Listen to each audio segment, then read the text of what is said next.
I wrote this last night. I'm just going to read it now. When me and my brother were shooting this, I noticed when I hit a shot, which was rare, I always hit the second one. And pretty often, I'd hit 3 shots in a row. And statistically, that doesn't make a lot of sense. I suck. Out of 10 jump shots, I'm probably hitting 3, and they all come back to back. Why?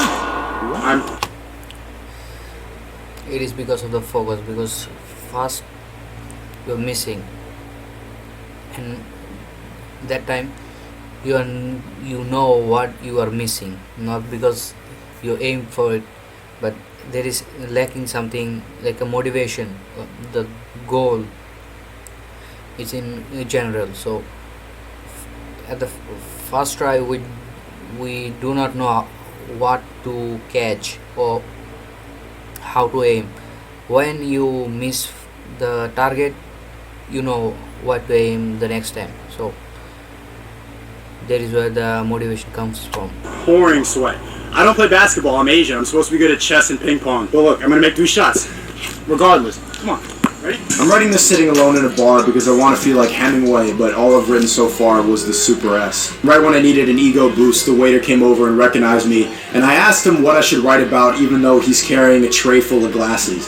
He says life fulfillment, but I can't hear him through the mask, so I lean closer and say, huh? But he says he's too busy to talk and walks away. Turns quickly and then spills the tray of glasses all over the floor. I'm watching this idiot scramble to wipe up the mess, and I imagine this story of a closeted dancer who practices in secret in the garage, and he's got like these ballet slippers and he could twirl in them, but to pay the bills he's a waiter at his father's bar who doesn't know about his son's gay-ass dream. In my imagination, right after he spills the glasses like a ballerina, his father bursts through the door and he's like, oh, look at this mess, look at this fucking mess. Oh. And the waiter throws his apron and says, you'll see, you'll all see, and then he twirls his way out the door. And the whole point of this imagination was you need a fight. You need some sort of fight to succeed.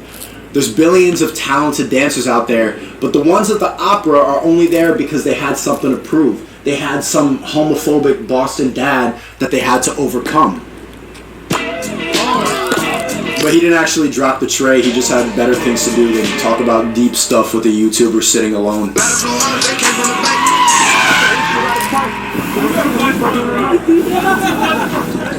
It's never enough. If your value system is based around money or fame, like most of us, there will never be enough of it. It's an unhealthy obsession that puts your life on a linear scale. But I think that life fulfillment is impossible without a little bit of this. Even if you have a beach house on an empty island with a family, you'll end up needing a fight. Some people don't need much competition. They're happy putting political bumper stickers on their Subaru. But guys like the life fulfillment waiter need to overcome a mountain before they can relax at the beach. Alright, I'm out, bro. My competition for the longest time was just proving I existed. I grew up an Asian boy in America, aka invisible. Men think you're a pussy and women keep you away from it. The whole time growing up, I just wanted attention, validation, something to prove that I actually existed. And it's left me with a lot of resentment. I don't know if I constructed my personality and my belief system based on truth or based on standing out. Truth. Truth will always help you regardless the situation or the outcome. Like if you're honest with you and you're honest to yourself, it will pay back you in sometime in the future, because when you lie about something, you have to consistently lie because to discover that last lie. You have to go over and over and over, and you just tell the truth one single time, and that's fine. It just stops. The stream has cut off. This is that simple.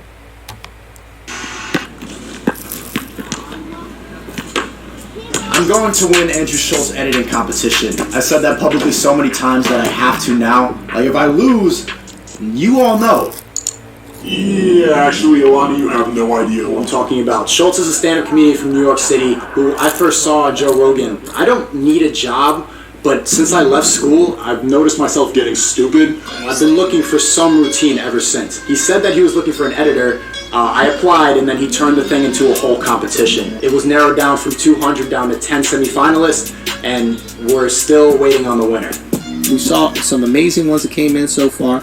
Sneeko had a fire Son, I think if I didn't tell people I wanted to win this competition, I wouldn't have taken it seriously. It would have just been like a side job, like, oh, maybe I'll do this. I'll just try my hand at this. I'll submit it. It would have been half-assed. But because I know people are going to see it, I got to set my game up. For three.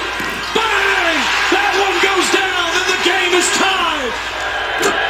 I learned watching the Michael Jordan documentary how he used his ego to become yeah, I saw this.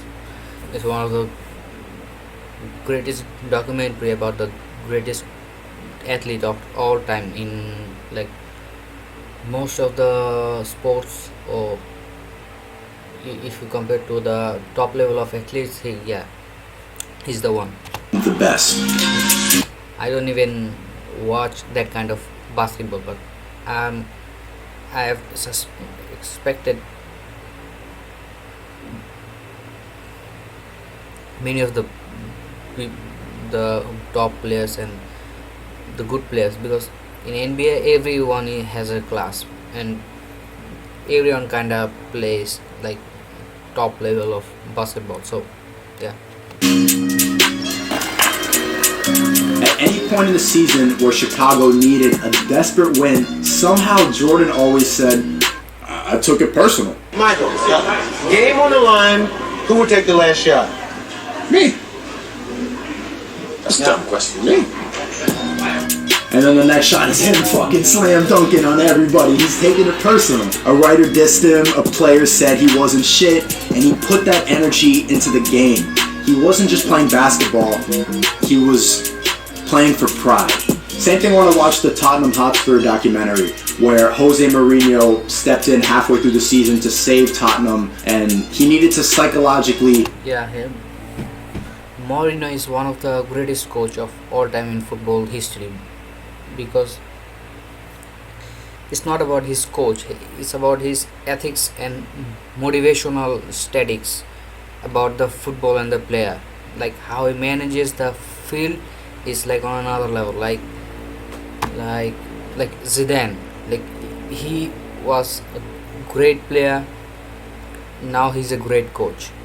Not because he just knew the game, no, he knows the entire play, like every single bit of it, and that is why they are on another level of coaching some biggest clubs and some of the famous and the most successful footballers in the history. He pushed the team to another level. They were almost in last place, and he brought them up to 6th by the end of the season. The key players were out, but Mourinho stepped in, and you see his psychological process with the players. He's almost like a therapist. He would have private meetings and tell players, if you don't reach your potential, you're going to regret it. And I think that is the best way to get the most out of a player. What separates professional athletes from each other? Is it ability? Is it skill? I don't think so. Most of them are built. No, it's the will. Like you know your ability and your skill. Like it can be proved, it can be improved. Like it's nothing rare in the I'd say in football community or the football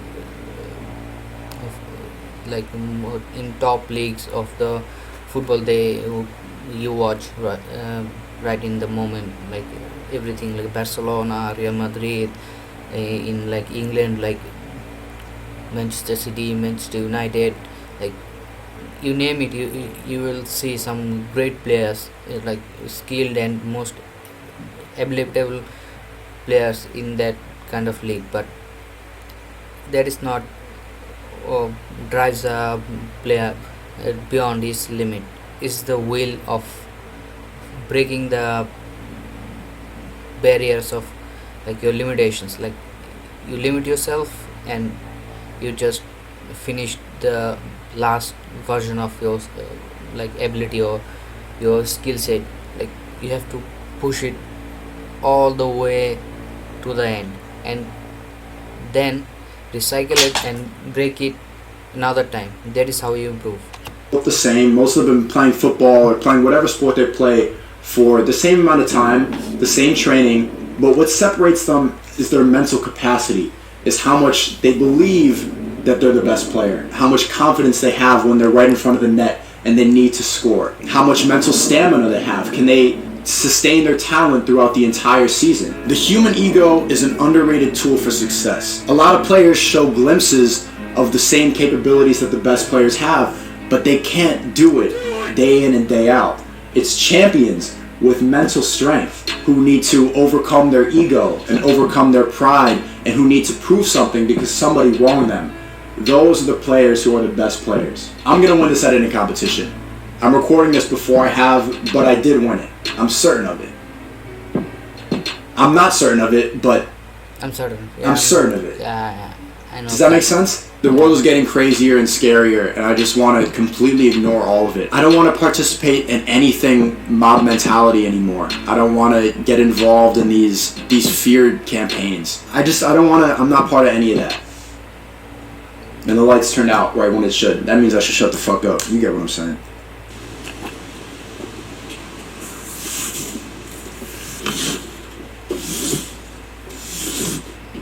I didn't send you the Kanye pulled up to Haiti. I didn't see that And shit. he met Naomi Osaka, the half Haitian, half Japanese tennis girl. I did not peep. No. I Yeah, didn't he see met the that. president. He was in Haiti for a couple days. I think and then he was tweeting also about Toussaint Louverture, the guy who liberated Haiti, Yeah. who led the rebellion. And that's so dope. I need to Because watch that he got in a lot of trouble for saying slavery was a choice, but for Haiti, it wasn't a choice. They made it a decision. Right. Fought back. But it's there's just so many different circumstances. And Haiti, people don't give props to Haiti, bro. Haiti is y'all the goats. You're Haitian, right? Yeah. Y'all the fucking goats. Thank you. Like, bruh, nobody pays props to Haitians. Like, y'all set the fucking foundation for every modern fucking revolution today. Like, Yeah. all of our inspiration comes from that. Like, the whole, like, fucking taking up arms and, like, taking liberty, like, by force. Take one's Started tricks with by Haiti. force. You know, big shot. Yeah. This situation, like, I still believe that violence is the answer in certain occasions and certain circumstances. I mean, like, when you're a fucking slave and Mob someone's mentality's a enslaving you, you bitch, have to. though. Mob mentality's a bitch. Like, when I was making those, like, protest videos, I said in the video word for word, like, please don't loot Gucci stores, but if you're gonna go burn down buildings, go burn down a government building, not just Right. like a residential. I totally regret saying that. I mean, I was literally encouraging people to burn down buildings, Right. kinda. I mean, I wasn't gonna do it myself, but I was like, yeah, go burn down. I said that word for word. And in a calm state of mind, if I'm not wrapped up in social media and the mob mentality of protest, I Right. would never have said some shit like that. Mhm.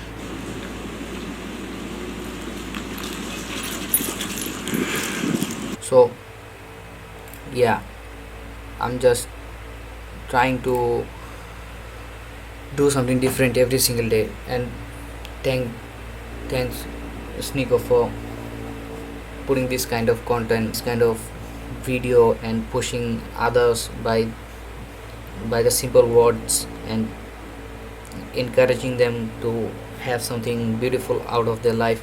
And yeah, you need at least base level of ego to push yourself every single time you feel low, because when there is no one to bring you back to life, you have to resurrect yourself.